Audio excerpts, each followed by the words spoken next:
Welcome into another edition of the Night Shift podcast. I am Kyle Nash, the student of the game, joined with me by our own personal Olympian sports style athlete, Nick Porcelli, and the analyst extraordinaire, the real Bryson Turner, as you'll know him on Twitter. I don't know. I feel like the only thing that compete with you is a machine, Bryson. So I get worried that somebody's going to come up with Cyber Bryson and try to take over the world. And that's why I got to make sure I'm talking to the real Bryson Turner when we get into this.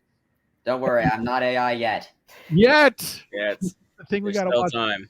That's right. But speaking of things that are worldwide threats, the UCF track and field team has a number of people trying to get involved to become worldwide threats here at the Olympic trials. I don't know if you like that segue, but we're going to roll with it.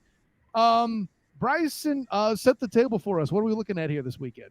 So this weekend, we have a trio of UCF athletes, both current and past, competing for a spot in for Team USA in the Olympic Games. We had two athletes compete last week. We'll get to that in a second. But the big story is this weekend, where Rayniah Jones is going to be competing in her I would argue last event as a night.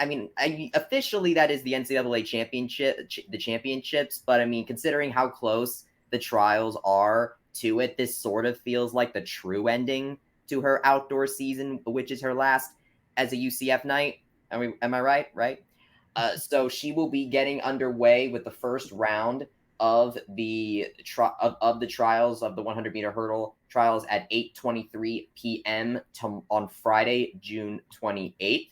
And then if she passes that, she will get to compete at 8:04 p.m. in the semifinals on Saturday. And then the final is going to be at 8 p.m. on Sunday if she can make that. That's going to be the big headliner. Meanwhile, in the midst of all this, UCF distance extraordinaire, greatest distance runner to ever run at UCF, Anne-Marie Blaney, is going to try for the second time to make Team USA at USA. She was in Orlando for the marathon trial. Now she's going to be competing in the 10,000 meter run in Eugene, Oregon at 9:09 p.m. on Saturday. So just first of all, seeing this much UCF presence in the trials period, you got to love it if you are a Knight fan. And I mean, what Rayniah Jones has done for the program is impressive in itself. I mean, Nick, listen, you're the guy here that regularly runs further than I drive my damn car. Like what, how impressive is Rayniah and what she's done from your perspective? She's the greatest UCF athlete, like one of the greatest athletes of all time. Like when you look at all the accomplishments she's ever done, along with the fact that she's elevated this program to heights like by herself, you could argue, never seen before, with all their hardware she's bringing in, including at NCAAs. You know, she got second a few years ago. She just got third. And now she's, and she's at the Olympic trials. And let's not forget, this isn't her first. Bryson, she was at the 2021 runs, right? Yes, she was. Yeah. You know how hard it is to make it to multiple Olympic track trials, let alone one? That says something. She's a legitimate talent. She's a name that many track people around the country know. And when you look at all the accomplishments she's had, especially this last year, becoming the first Big 12 champion, which puts her in school history, by the way, I personally think she's got a really good chance of possibly earning a trip to Paris for the Olympics. And when you have all that, you have someone who is truly one of a kind and someone who I feel lucky that we got to watch at UCF because we'll never see anything like her again. Last time around, she got a chance to be at the trials for the experience, like get a chance to really take it all in. Like you knew that she was a freshman at the time. I don't think we were under expectations for her to make the team as a freshman, but being there and being able to get used to that experience was very important for this one right here, because now that you know what the feeling is like, you're able to put that aside and then focus on competing right now, because Rayniah is coming off a very hot NCAA championships where she set a new personal best at 12.59 seconds, which is right up there in like the top 10 qualifying times of all these people in the field, including, of course, Olympians like Kenny Harrison. So I do agree with you that I think that she has a much better odds than last year to make this Olympic team, but she's going to have to compete among the likes of not just former Olympians, but also some of her former collegiate foes. Masai Russell, who I remember from Kentucky, Aaliyah Armstrong, who was at LSU, Grace Stark from Florida. These are people that she's competed with a lot in the NCAA finals in years past, and now they're her rivals on this U.S. Olympic trial stage, plus former Olympians. So the competition has really stepped up, but we've seen Rayniah step up over these past couple of runs. So I am very intrigued to see what she can do this weekend. Fair enough. So, I mean, both of you seem pretty confident Rayniah's chances. Bryson, give us the short version for the other competitors. I mean, how good do you feel about them donning red, white, and blue come time to head over to France? Well, Kyle Williams and Ashira Collins are now both done for the Olympic trials for them. Kyle Williams competed in the 400-meter dash last weekend. She was able to actually make it to the semifinals, and considering where her personal best was and who moved on to the semifinal was about as good as you could probably do. So I would say overall a solid first experience from Kyle Williams, and if she intends to keep running going forward, I think it's a good baseline to go from, because there are some people that didn't even make it to the semifinals, and she was able to make it first go. So there's that. Then there's Ashira Collins, who making her first Olympic trials, and she made it in two events, the triple jump and the long jump. She was in the triple jump last weekend, where she was able to make it to the final, and then she managed to get into the top 10, finishing in 9th place with a jump of 43 feet, 2.5 inches. She was not able to make it to like the next 3 jumps, because what happened is after 3 jumps, the bottom 4 competitors in the final were eliminated from going forward, and that's what happened to Ashira, unfortunately. But what's interesting is the difference between her and the 8th place person was very apparent. By about, as far as the metric system goes, it's about 1/10 of a meter.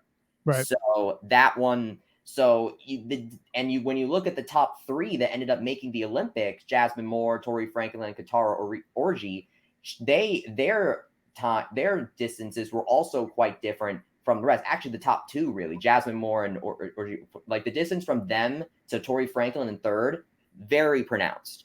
A decimeter separating your competition is a close competition. I get it.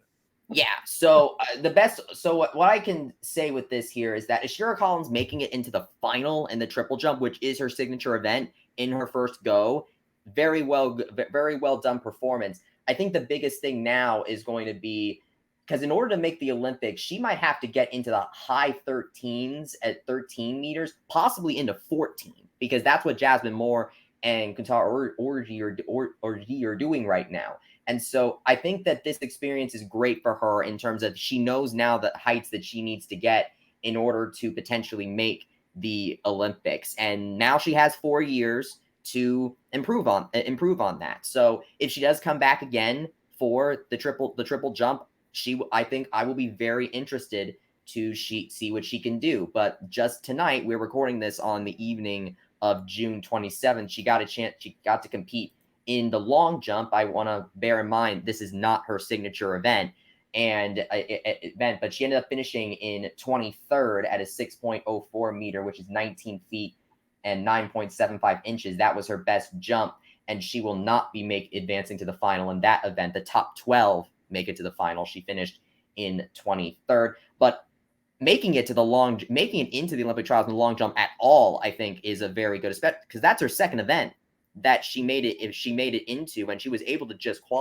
qualify. So I was not under the illusions that she was going to advance to the final in that one, given the times she got to qualify, or the distances that she got to qualify in there. But I think the fact that she was able to stay in the Olympic trials environment for longer over the course of both weekends is a very good developmental experience for her going forward, should she continue this path to try and make Team USA. That being said, I think if there's any event that she's going to do this with, it's probably going to be in the triple jump, because that's the event that she is the most adept at. And then I mentioned, of course, Anne-Marie Blaney. She's the other one. She's going to be running in the 10,000 meter run at 9:09 p.m. on June 29th. She competed in the marathon trial in Orlando a few months back, and now she's going to be back to compete there for a shot at Team USA. This is actually the largest contingent of UCF athletes in the Olympic trials since the 2012 trials. But back then there were four athletes competing for a spot on Team USA, just like there are this year with four. Again, this is accounting for current UCF athletes and past athletes alike in this sense. So I would say overall a solid showing for UCF at this juncture in time. I think Rayniah Jones's performance, though, I think is going to be the really big kicker in all of this, because so far we've as of this moment, we've only seen people that have been in the trials once, with their first time. This is their first time, in Kaya and Ashira. Now we're getting to the Olympic trial veterans, because both Rayniah and Anne-Marie have been here before in 2021. So I will be very interested to see what they will do in their sophomore Olympic trial effort. And remind everybody really quickly, again, when Rayniah will be competing this weekend. So Rayniah will run in the first round of the 100-meter hurdles at 8:23 p.m. on Friday. On Saturday, she's going to be compete in the semifinals. If she makes it there, it will be at 8:04 p.m. on Saturday. And if she makes it to the final, it will be on Sunday, June 30th at 8 o'clock p.m. Eastern. These would be on NBC and Peacock. So there you go. With all that in mind, make sure you check that out. And of course, for any other updates on the Olympic sports and the other stuff, check out regularly the Nightcap, because listen, it'll get you drunk on the proper UCF sport coverage that we come to know and love from our guy, the real Bryson Turner, on blackandgoldbanneret.com. So, gentlemen, tell the world where we can be found. You can find me at It's Bryson Turner on Twitter. I refuse to call it X. I also refuse to call it X, and you can find me on Twitter. Yes, Twitter at Nick Porcelli too. And whenever I communicate via DM, I will still call it a DMX. That's the only way X is going to give it to you. Anyways, of course, I'm Kyle Nash, student of the game. I'm not mad What's at that. that? I'm not mad at that one. You're not mad at that? No. I like DMX. I'll approve of that. I approve. Yeah, in that case, you're not a Rough Rider. You'll go ahead and, you're not going to lose your mind. Anyways, 2-1 on that one. Anyways, of course, I am Kyle Nash, the student of the game. You can find me on Twitter, Instagram, and Threads at the SOTG. Find me on Facebook as the student of the game. And, of course, check out any of our writings on blackandgoldbanneret.com. Also, check out Twitter for the Black and Gold Banneret at UCF Banneret _SBN. So, for the real Bryson Turner and Nick Porcelli, I am Kyle Nash, the student of the game. Until next time, everyone, class dismissed.